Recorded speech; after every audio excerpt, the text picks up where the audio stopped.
Les morts ont commencé à partir du jour où il a annoncé qu'il se présentait pour un troisième mandat. C'est sa déclaration qui a suscité les violences, qui a suscité les morts. Il est donc la source des morts, la source d'instabilité, la source de la violence en Côte d'Ivoire.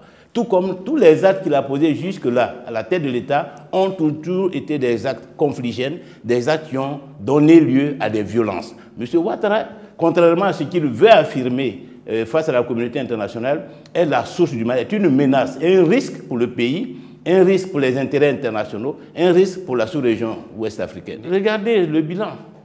3000 morts à son accession au pouvoir en 2010 et des dizaines de milliers de morts.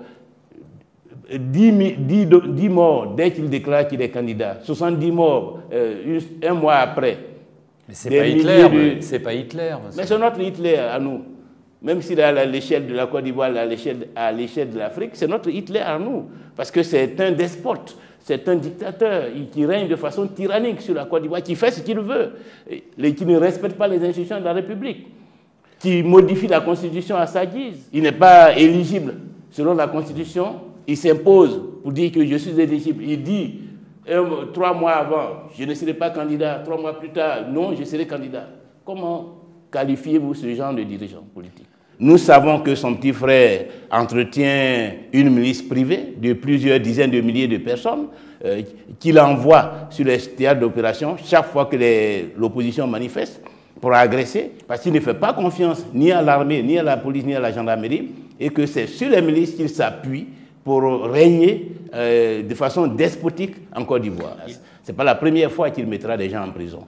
Mais quelle que soit la dureté de son régime, il faut qu'il sache que nous réussirons à imposer la démocratie, à lui imposer le respect de la Constitution, le respect des lois de la République. Parce que sans cela, la Côte d'Ivoire ne peut pas avancer. Nous-mêmes qui avons eu une attitude de modération, nous sommes arrivés à la conclusion que nous ne pouvons rien tirer de lui et qu'il faut le combattre de façon radicale, de façon résolue, parce qu'il est véritablement une menace pour la paix, une menace pour la démocratie, une menace pour toute la sous-région. À l'heure actuelle, il est manifeste, au regard de tous ces résultats, que le parti au pouvoir a consolidé ses bases en 2022. Pendant ce temps, l'opposition politique continue d'errer, victime du trouble de stress post-traumatique que les anciens qui refusent la retraite lui ont administré à travers leur alliance exclusive et excluante à l'occasion des élections législatives de mars 2021. Au mépris des risques pris par les uns et les autres lors de la désobéissance civile de 2020. Dans ce contexte d'anomie, notre parti a choisi la voie de l'émancipation et de la renaissance.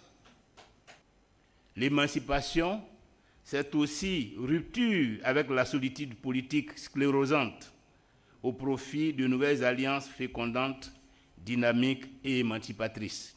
C'est l'essence de l'alliance que nous allons conclure très prochainement avec le Rassemblement des oufouettistes pour la démocratie et la paix. À juste titre, cette alliance suscite des frayeurs.